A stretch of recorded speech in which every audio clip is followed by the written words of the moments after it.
और अब जम्मू कश्मीर में सिंहपुरा बारामूला, विलगाम कुपवाड़ा ज़िला, पाडर इन किश्तवाड़ ज़िला में 3 मॉडल डिग्री कॉलेजेस की शिलान्यास पट्टिका का माननीय प्रधानमंत्री जी अनावरण करेंगे रिमोट का बटन दबाकर।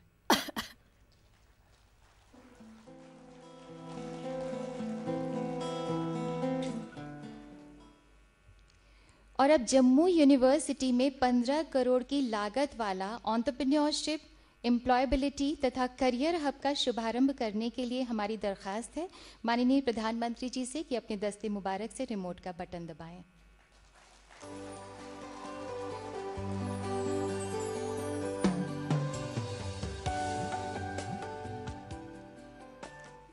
तो इन सौगातों और नेमतों के लिए आपका बहुत बहुत शुक्रिया माननीय प्रधानमंत्री जी, और आप सभी को बहुत बहुत मुबारकबाद। इल्मो हुनर में आगे सबसे बढ़ा हुआ है, पीछे हटा किसी से कब कारवां हमारा। तहजीब का हमी से सीखा सबक सभी ने, गुन गा रहा है क्या क्या सारा जहां हमारा, गुन गा रहा है क्या क्या सारा जहां हमारा। माननीय प्रधानमंत्री जी और डिग्निटरीज ऑन द डेस्क, इस वक्त पूरे देश से करीब 150 जगहों से तथा करीब 1 लाख स्टूडेंट्स हमसे डिजिटली जुड़ चुके हैं और इस वक्त तक 2 crore 35 lakh students social media के जरिए हमसे कनेक्टेड हैं। जम्मू एवं कश्मीर से भी कई जगहों से हम इस वक्त कनेक्टेड हैं। माननीय प्रधानमंत्री जी, कुछ स्टूडेंट्स आपसे बात करने की ख्वाहिश जाहिर कर रहे हैं। आपसे निवेदन है कि उनसे मुखातिब हों। Dear Honorable Prime Minister, I am K. Deepika, pursuing BA Journalism final year from Government Degree College for Women, Begumpet, Hyderabad, Telangana. Sir, we have seen many initiatives for education in the last 5 years. Are you satisfied with your efforts in education sector? Thank you for giving me this opportunity. हमने पिछले 5 सालों में शिक्षा के क्षेत्र में कई नए इनिशिएटिव्स देखे हैं। क्या आप एजुकेशन सेक्टर में आपके प्रयासों से संतुष्ट हैं? माननीय, कृपया बताएं।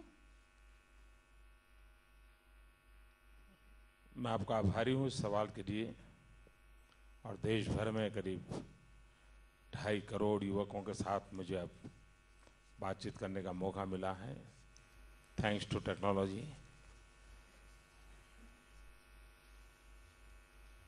एक ही चीज को 2 तरीके से देखा जा सकता है। जहां तक प्रयास का सवाल है, मुझे इस बात का संतोष है कि हम सही दिशा में हैं। हम निश्चित टाइम टेबल के साथ आगे बढ़ रहे हैं और दुनिया में शिक्षा की जो मानदंड बने हैं उस ग्लोबल स्टैंडर्ड को हम अचीव करना चाहते हैं। हम चाहते हैं कि हमारे देश के उन सब नौजवानों को ये अवसर मिलना चाहिए अगर वो जिंदगी में शिक्षा के जिस क्षेत्र में जाना चाहता है। सरकार का एक काम है कि उन व्यवस्थाओं को विकसित करे। आधुनिक भारत के लिए जिस प्रकार के इंस्टीट्यूशंस की रचना होनी चाहिए उसको हम बल दे रहे हैं। IIT हो, IIM हो, IIIT हो, उसके विस्तार के लिए बहुत तेजी से काम चल रहा है। उसी प्रकार से स्किल डेवलपमेंट एक बहुत बड़ा क्षेत्र है जिस पर हम बल दे रहे हैं। हमारी ये कोशिश है कि हमारे देश के नौजवान आज बहुत बड़ी मात्रा में शिक्षा प्राप्त करने के लिए विदेश जाते हैं। अरबों खरबों रुपया हमारा विदेश चला जाता है। हम ऐसी शिक्षा संस्थाओं का निर्माण करें जिससे हमारे देश के लोग बाहर जाएं, उसके बजाय दुनिया के देश के लोग भारत में आएं। इस सपने को लेकर के मैं काम कर रहा हूं। जहां तक दिशा का सवाल है, मैं बहुत ही संतुष्ट हूं। 4.5 साल के इतने कम कार्यकाल में जितना काम हुआ है, मैं क्या कोई भी संतुष्ट होगा, लेकिन मैं संतोष अपनी पीठ थपथपाने के लिए कभी करता नहीं हूं। मेरा संतोष का मतलब है नए सपनों को जन्म देना। मेरे संतोष का मतलब होता है नए लक्ष्य तय करना।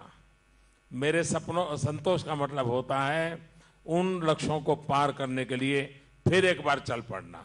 और इसलिए संतोष सोने के लिए नहीं है, संतोष नए सपनों को साकार करने के लिए है। धन्यवाद। धन्यवाद माननीय प्रधानमंत्री जी। माननीय, अब हम देश के पूर्वोत्तर क्षेत्र असम से जुड़ रहे हैं, जहां कॉटन यूनिवर्सिटी के अनामित्रा महंता आपसे कुछ पूछना चाहते हैं। Dear Honorable Prime Minister, I am Anamitra Mahanta from Assam. Sir, we are seeing many uses of Digital India in our day-to-day lives, including education. How do you see its impact on our country and all people? That concludes my question. Thank you. Sir, हमारी रोज़मर्रा की ज़िंदगी में हम digital India के कई उपयोगों को देख रहे हैं, जिसमें शिक्षा भी शामिल है। आज हमारे देश और यहाँ के लोगों में इसकी वजह से क्या बदलाव आप देख रहे हैं? माननीय, कृपया बताएं। देखिए, मानव निरंतर विकास करता रहा है। टेक्नोलॉजी एक बहुत बड़ा ड्राइविंग फोर्स रहा है। नए नए इनोवेशंस ने मानव जीवन को लगातार बदला है। लेकिन आज से 40 साल पहले जिस रफ्तार से दुनिया बदली, इनोवेशन, टेक्नोलॉजिकल इंटरवेंशन ने दुनिया को पिछले 200-300 साल में बदलते बदलते जहां लाकर के खड़ा कर दिया था, पिछले 40-50 साल में टेक्नोलॉजी ने एक ऐसा जंप लगाया है जिसकी हम कल्पना नहीं कर सकते। अगर पिछले 200, 300, 400 साल की तुलना में देखें तो इन 40-50 साल एक क्वांटम जंप है, नए डायमेंशंस हैं। और वो स्पेस हो, समुद्री तह की बात हो, धरातल की बात हो, और डिजिटल वर्ल्ड ने इसमें बहुत बड़ा रोल प्ले किया है। अब आज मैं आपसे इतना आराम से बात कर पा रहा हूं। मैं श्रीनगर में बैठा हूं और श्रीनगर से मैं हिंदुस्तान के हर कोने में 2.5 करोड़ नौजवानों से शिक्षा के संबंध में बात कर रहा हूं। यही सबसे बड़ा प्रभाव है। अभी आपने देखा बांदीपोरा में एक बीपीओ का उद्घाटन हुआ, और पहला बीपीओ। अब ये डिजिटल रिवॉल्यूशन का परिणाम है। डिजिटल रिवॉल्यूशन का सबसे बड़ा फायदा, अब आप देखिए, हमारा आधार एक प्रकार से डिजिटल रिवॉल्यूशन का हिस्सा है।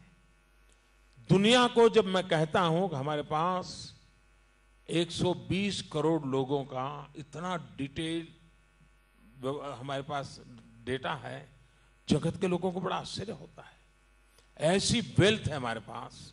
ये डिजिटल रिवॉल्यूशन का परिणाम है। हम जैम ट्रीटी शुरू की है भारत सरकार में।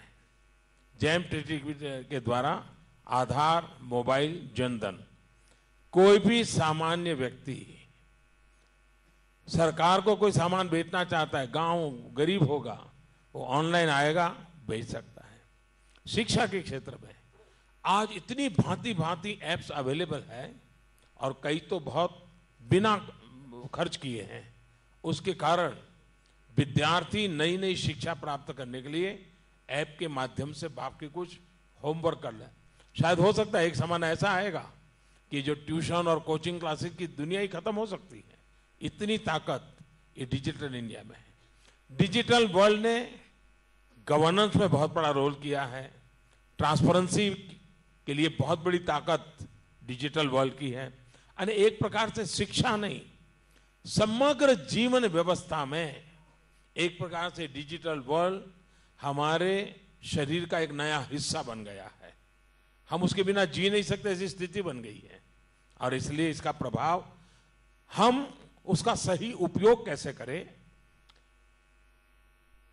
अधिकतम लोगों के कल्याण के लिए कैसे उपयोग करें, इस पर अगर हम बल देंगे तो ये डिजिटल पावर एक बहुत बड़ा रिवॉल्यूशन हमारे सामान्य।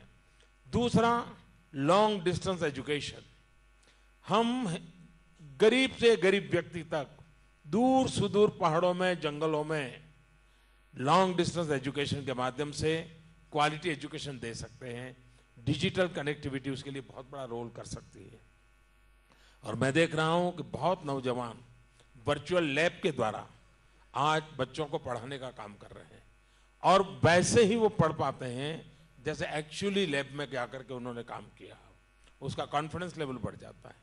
3D प्रोजेक्शन के कारण आज विद्यार्थी अगर उसको हार्ट के संबंध में पढ़ना है, पहले टीचर कितना ही समझाते थे, आज अगर 3D उसको दिखा दें तो तुरंत उसको समझ आ जाता है, हाँ हार्ट ऐसे काम करता है और बच्चा उसको रिसेप्टिव होता है। मैंने एक बार जब मैं मुख्यमंत्री था तो मैंने एक छोटा सा सर्वे करवाया था कि मध्याह्न भोजन योजना के तहत प्राइमरी गवर्नमेंट स्कूल में क्या इम्पैक्ट होता है और वहाँ पर अगर हम डिजिटल स्मार्ट क्लासरूम बनाएं तो क्या फर्क होता है। कुछ स्कूलें थी जहाँ स्मार्ट क्लासरूम बनाया था, कुछ स्कूल थी जहाँ स्मार्ट क्लासरूम नहीं था, मध्याह्न भोजन पर बल था। स्मार्ट क्लासरूम थे वहाँ भी मध्याह्न भोजन था। ठीक अनुभव आया कि स्मार्ट क्लासरूम ने बच्चों को ऐसा आकर्षित किया था, झुग्गी झोपड़ी के बच्चे वहाँ पढ़ते थे, उनको बड़ा मजा आता था सीखने का, आकर के बैठ जाते थे, उनको मध्याह्न भोजन की परवाह नहीं थी। वो मध्याह्न भोजन के लिए उनको खींच खींच के ले जाना पड़ता था, जबकि जहाँ मध्याह्न भोजन था वहाँ पर उतनी बड़ी मात्रा में संख्या नहीं आती थी, वहाँ भी मध्याह्न भोजन की रुचि नहीं थी, लेकिन स्मार्ट क्लास नहीं होने के कारण वो जाकर के बैठने में रुचि नहीं लेता था। अब ये जो प्रभाव है वो डिजिटल वर्ल्ड का है और आने वाले दिनों में हायर एजुकेशन में इसका बहुत बड़ा रोल होने वाला है। Thank you.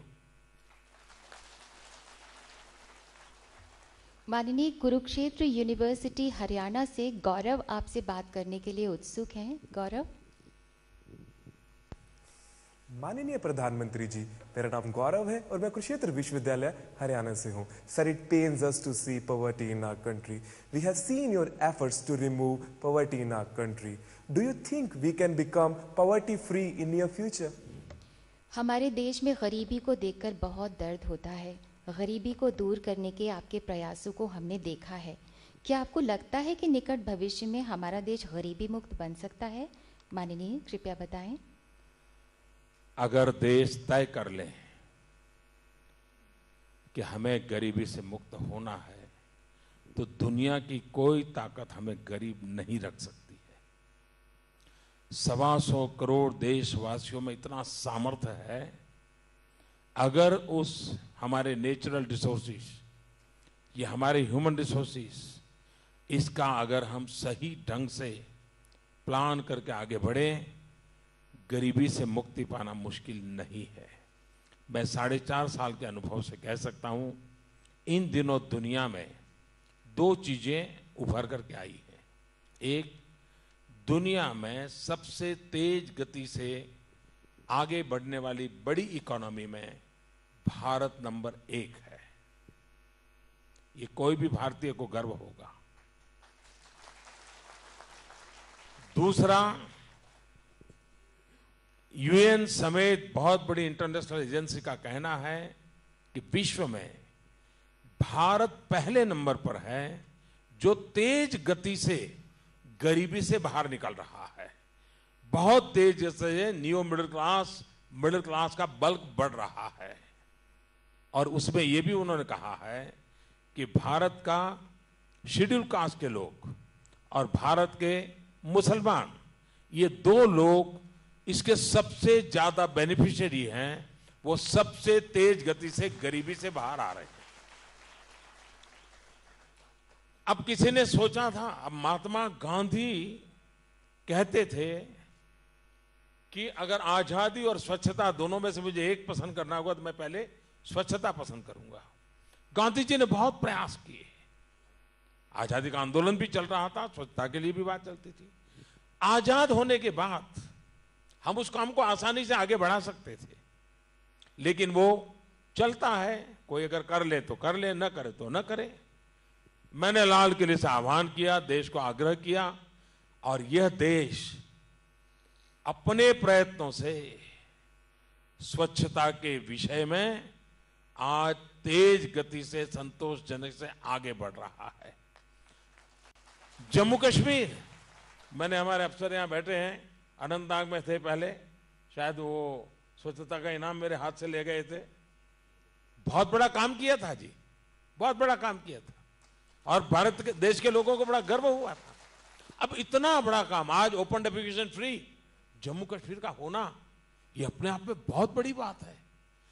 जब 2014 में हम आए तो हमारे देश में रूरल सैनिटेशन 38% था, आज वो 98% है। ये सिर्फ सरकार के कारण हुआ ऐसा मैंने कभी नहीं कहा है। एक बार देश की जनता ठान लेती है, कैसे परिणाम लाती है, ला पाए हैं। इस देश ने तय किया, देश में बैंकों का राष्ट्रीयकरण बहुत लंबे प्रोसेस से हुआ था, लेकिन खाते नहीं खुलते थे गरीबों के। हमने तय किया हर गरीब का खाता खुलना चाहिए। आज हिंदुस्तान में 2014 में 40% लोगों के बैंक अकाउंट थे, आज करीब करीब 100% बैंक अकाउंट है। हमारे देश में कुल 25-26 करोड़ परिवार है, और मुझे प्राथमिक हिसाब शुरू में मोटा मोटा बताया गया था, क्योंकि राज्य जो आंकड़े देते थे, करीब 4 करोड़ परिवार ऐसे होंगे जहां बिजली नहीं है। हमने बीड़ा उठाया है, हर घर में बिजली होनी चाहिए, और मुझे खुशी है कि आज जम्मू कश्मीर ने इस काम को पूरा कर दिया है। यानी एक बार हमारा देश तय करे कि भाई इस समस्या से निकलना है, निकलेंगे। इस समस्या ने, अब जम्मू कश्मीर ने एक सपना देखा है कि वो टैप वाटर घरों तक देंगे। ये बहुत बड़ा सपना है, लेकिन मुझे विश्वास है जम्मू कश्मीर की टोली ये करके रहेगी, यहाँ की ब्यूरोक्रेसी इसको भी अचीव करके रहेगी। हमारे देश में हमने बस तय करना है, हमने गरीबी से लड़ना है, हमें, और गरीबी से लड़ने का तरीका रेवड़ी बांटने से नहीं होता है। गरीब को एम्पावर करना होता है, उसका सशक्तिकरण करना होता है, उसके भीतर गरीबी को परास्त करने का एक यानी एक प्रकार से मिजाज भर देना पड़ता है। और मुझे लगता है कि वो अगर बीजी की शुभ भाव उसमें पैदा कर सकते हैं तो वो करेगा। जब हम आवास देते हैं, शिक्षा देते हैं, आयुष्मान भारत योजना से हेल्थ की बात करते हैं, तो गरीब को भी लगता है कि हम, हाँ, मेरे दिन आ चुके हैं, मैं आगे बढ़ सकता हूं। मेरे माँ बाप गरीबी में जिंदगी गुजारी, मैं अपने बच्चों को जिंदगी में गरीबी में जीने के लिए मजबूर नहीं करूंगा। ये मैं वातावरण देख रहा हूं, और जिन दिशा में हम चल रहे हैं, बहुत तेजी से गरीबी घटती चली जाएगी, गरीबी से मुक्ति मिलती चली जाएगी। और वो दिन होगा जब हम लोगों ने जीवित रहते हुए अपनी आंखों से देखा होगा कि देश गरीबी से मुक्त हुआ है। धन्यवाद माननीय। आज देश को बदला हुआ देखकर आज का जो यूथ है वो बहुत ही ज़्यादा उत्साहित है माननीय। अंकिता कुंडू हैं जो उत्कल विश्वविद्यालय उड़ीसा से है, आपसे कुछ कहना चाहती हैं। माननीय प्रधानमंत्री जी, मैं अंकिता कुंडू उत्कल विश्वविद्यालय उड़ीसा से हूँ। हमारे यहाँ अनेक हेरिटेज साइट्स और शानदार बीच हैं। कई बार मेरा मन करता है कि मैं यहाँ के टूरिज्म को बढ़ाने के लिए कुछ करूँ, लेकिन फिर कुछ समझ नहीं आता। आपकी राय में हम किस तरह से एजुकेशन को टूरिज्म के साथ जोड़कर उड़ीसा के लिए कुछ कर सकते हैं? धन्यवाद माननीय। एक तो मैं आपको बधाई देता हूं कि आपकी शिक्षा का एक प्रभाव जो मैं देख रहा हूं आप में, कि आप उड़ीसा की ताकत को जानती है और आप उसको कैसे उपयोग किया जाए इस पर सोच रही हैं। मेरे सामने मैं देख रहा हूं पंखे चल रहे हैं, श्रीनगर वालों को अचरज होता होगा। ये बात सही है कि हमारे देश में टूरिज्म का बहुत पोटेंशियल है, लेकिन हमने टूरिज्म के संबंध में कुछ उदासीनता बरती। टूरिज्म की एक पहली शर्त होती है कि आपको अपने चीजों पर गर्व करना सीखना पड़ता है। अगर हमारी आदत हो हमारा तो सब बेकार है, नहीं नहीं वो कुछ नहीं है, नहीं नहीं वो तो ठीक है, तो अगर हम नहीं देखेंगे, उसका गर्व नहीं करें, तो दुनिया क्यों आएगी भाई? आपने देखा हो दुनिया में जहां भी टूरिज्म बढ़ा है, एक छोटा सा खंभा भी होगा तो गाइड लेकर के ले जाएगा और ऐसी ऐसी उसकी कथा सुनाएगा, ऐसा गौरवगान करेगा कि हमको लगता है हाँ यही कुछ है। हाँ। और हम हाँ बना होगा यार, अरे छोड़ो यार, सब पैसे बर्बाद करते हैं। देखिए, टूरिज्म दुनिया की सबसे तेज गति से आगे बढ़ने वाला अगर इकोनॉमी का कोई सेक्टर है तो टूरिज्म है। ट्रिलियंस ऑफ ट्रिलियन डॉलर्स का बिजनेस टूरिज्म का बढ़ रहा है और बढ़ने वाला है। दुनिया को मुझे बराबर यहां मैं बहुत साल पहले अमेरिकन गवर्नमेंट के निमंत्रण से एक बार यूएस गया था, तो वो आइटनरी पूछते हैं आपकी इंटरेस्ट क्या है, तो मैंने जो लिख करके भेजा, पता नहीं मेरे जैसा कोई इंसान पहले बिलारी होगा, मैंने उनको कहा मुझे गांव में जाके आपके यहाँ खेती की पद्धति क्या है वो देखना है। दूसरा मैंने कहा मुझे बिल्कुल ठेठ गांव की कोई स्कूल है तो वो देखनी है। तीसरा मैंने कहा कि गांव के अंदर जो हेल्थ सेक्टर है बिल्कुल गांव का, जहाँ छोटी बस्ती रहती है, वो मुझे देखना है। और चौथा मैंने कहा अमेरिका की सबसे पुरातन कोई चीज हो जिसके लिए अमेरिका गर्व करता है वो मुझे देखनी है। तो बाकी जगह पे सब जगह पे मुझे उन्होंने दिखाया, लेकिन जब पुरानी चीज में क्या दिखाया तो पेंसिल्वेनिया में एक घंट है, मुझे ले गए वहां देखने को, एक घंट लटकता था। मैंने कहा कितना पुराना है? बोले ये 400 साल पुराना होगा, बस ये हमारा सबसे पुराना है। अब हमारे यहाँ किसी गली में जाओ साहब बताएगा ये 2000 साल पुराना है, 3000 साल पुराना।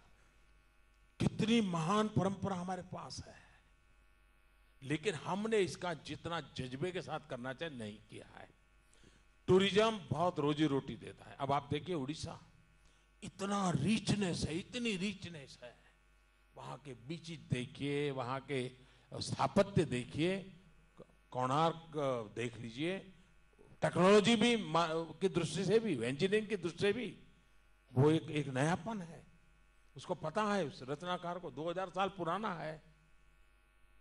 हम अपने आप में ये बहुत अद्भुत चीजें हैं। हमें टूरिज्म को बढ़ावा देना चाहिए। ये बात सही है कि पिछले कुछ समय से टूरिज्म बहुत बड़ा हमारे देश में है। पहले करीब 70 लाख टूरिस्ट आते थे, इस वर्ष 1 करोड़ टूरिस्ट आए हैं विदेश के। पहले करीब 18 बिलियन डॉलर ये टूरिस्ट जो आते थे उनसे हमें विदेशी मुद्रा मिलती थी, वो इस बार 27 बिलियन पर पहुंची है, यानी 50% वृद्धि हुई है। तो टूरिस्ट आने लगे हैं, भारत का आकर्षण बढ़ा है, लेकिन स्वच्छता उसमें बहुत बड़ी ताकत देगी।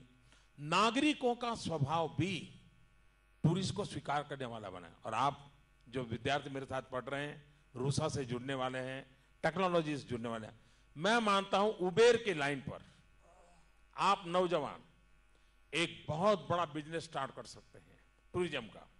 उबेर के लाइन पर कौन परिवार होम स्टे देना चाहते हैं उस पर हो, कोई भी व्यक्ति, आप एक ऐसी ऐप बना सकते हैं कि अगर वो भारत में टूरिस्ट के नाते आ सकता है तो अपने घर से निकल करके अपने घर पहुंचने तक आप उबेर की तरह पूरा एक मैकेनिज्म डेवलप कर सकते हैं।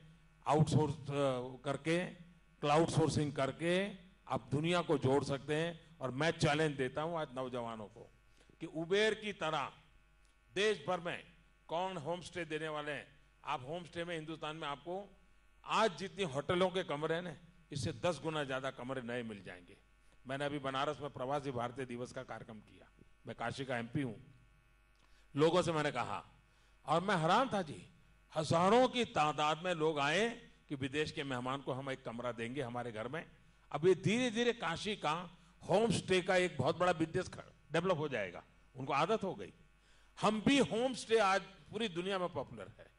अगर हम ऐसी उबेर जैसी ऐप बना करके इस बात को, और मैं चाहूंगा मेरे सामने इतने सारे नौजवान हैं, टेक्नोलॉजी के साथ जुड़े हुए नौजवान हैं, आइए आप मैदान में आइए, उबेर से भी आप आगे जाएंगे, ये मैं विश्वास देता हूं आपको। धन्यवाद माननीय प्रधानमंत्री जी। माननीय प्रधानमंत्री जी, आप गुजरात से ही हैं और इस वक्त हम गुजरात ही चल रहे हैं। Vijay Kumar from MN college Visnagar Gujarat से आपसे कुछ जानना चाह रहे हैं। विजय। माननीय प्रधानमंत्री श्री नमस्कार। मैं विजय कुमार MN कॉलेज विसनगर गुजरात से बोल रहा हूँ। सर, जब से बजट आया है मैं चारों ओर किसानों के बारे में जो योजना लागू की गई है उसकी चर्चा सुन रहा हूँ। वाकई में कोई सोच नहीं सकता कि किसानों के बारे में इतनी बड़ी योजना लागू की जाएगी। और सर, मैंने ये भी सुना है कि आपने पश्चिम बंगाल में यह कहा कि अगले 10 सालों में सरकार किसानों के लिए 7,50,000 करोड़ रुपए खर्च करेगी। सर, मेरा प्रश्न यह है कि सरकार इतने पैसे लाएगी कहाँ से? धन्यवाद। आप विरोध पक्ष की अखबार पढ़ते लगते हैं। खैर, आप मेरे गांव के पड़ोसी हैं। मेरा गांव वडनगर है, आप विसनगर के हैं, बिल्कुल बगल में ही हम दोनों का गांव है। वहीं से आप बोल रहे हैं। मुझे खुशी हुई कि मैं श्रीनगर से अपने गांव को भी याद ताजा कर रहा हूं। अभी ये बात सही है कि जिस इलाके से आप हैं वहां किसानों को बहुत दिक्कत है, पानी की बहुत किल्लत है, एक प्रकार से सूखा इलाका है। और वहीं से आप बोल रहे हैं, क्योंकि मैं वहां से पैदा वहीं हुआ हूं, तो मुझे पता है बहुत दिक्कत वाली वो जगह है। देखिए, हमारे देश में संसाधनों की कोई कमी नहीं है। दुर्भाग्य यह है, भारत के प्रधानमंत्री ने कहा था 1 रुपया निकलता है 15 पैसा पहुंचता है। अब फायदा यह है कि रुपया निकलता है पूरा 100 पैसा पहुंचता है। सबसे बड़ा कारण यह है। दूसरा, जब आप पाई का सही उपयोग करते हैं तो जो टैक्स पेयर होते हैं उसको भी ईमानदारी से टैक्स पे करने का मन करता है, क्योंकि वो देखता है कि मेरे पैसों का सही उपयोग होता है। आप कल्पना कर सकते हैं, मैंने देश के लोगों को कहा कि आपको गैस की सब्सिडी की जरूरत नहीं तो छोड़ दीजिए ना, कोई कानून नहीं बनाया था, रिक्वेस्ट की थी, और मेरे देश के 1.25 करोड़ परिवारों ने गैस सब्सिडी छोड़ दी। उसका परिणाम है कि 1.25 करोड़ गरीबों को गैस पहुंच गया। अब काम हो गया। इतनी ताकत है। मैंने अभी रेलवे में सीनियर सिटीजन्स को रेलवे टिकट में कंसेशन मिलता है, सब्सिडी मिलती है। तो ऐसे ही मैंने कहा फॉर्म में लिखो तो सही कि भाई मैं सब्सिडी सरेंडर करना चाहता हूं। कोई अपील नहीं की, मैंने कभी भी अपील नहीं की है, किसी अखबार में भी नहीं छपा है। अगर फॉर्म भर करके मैंने देखा, इस देश में 42 लाख ऐसे पैसेंजर निकले जिन्होंने सब्सिडी छोड़ दी, रेलवे को पूरा पैसा दिया, अपना हक छोड़ दिया। पैसे ऐसे आते हैं। अगर एक बार ईमानदारी का माहौल बनता है तो लोग पैसे देने के लिए तैयार होते हैं। पैसों के कारण कोई रुकावट कभी नहीं आती है। आज हम अनुभव कर रहे हैं कि देश बहुत तेजी से $5 ट्रिलियन की इकोनॉमी की तरफ जा रहा है। और मैं आपको एक रहस्य बता दूं, ये आपके जो चीफ सेक्रेटरी हैं वो कभी प्रधानमंत्री कार्यालय में काम करते थे। पहले वो डॉक्टर मनमोहन सिंह जी के साथ काम करते थे, फिर मैं आया तो मैं भी उनको छोड़ नहीं रहा था। उन्होंने मुझे एक दिन बताया था कि साहब आज आप भाषण करने जा रहे हो, आप बताओ हमारा देश $5 ट्रिलियन की इकोनॉमी बनेगा। 2 साल पहले सुब्रमण्यम ने मुझे बताया था। वो विचार मेरे मन में रहा और आज मैं देख रहा हूं कि हिंदुस्तान $5 ट्रिलियन की इकोनॉमी बन के रहेगा, हमारे आंखों के सामने बन के रहेगा। और इसलिए पैसों की कोई कमी नहीं होती है, सही इस्तेमाल। और आपने सही कहा, आने वाले 10 साल में जो हमने जो कल योजना इस बजट में की है, किसानों को 10 साल में 7.5 लाख करोड़ रुपया उनके जेब में जाएगा जी। वो किसी भी परिस्थिति का मुकाबला करने की ताकत वाला बन जाएगा। और मुझे विश्वास है कि इस योजना से देश का किसान एक आत्मविश्वास के साथ आगे बढ़ेगा। धन्यवाद। बहुत बहुत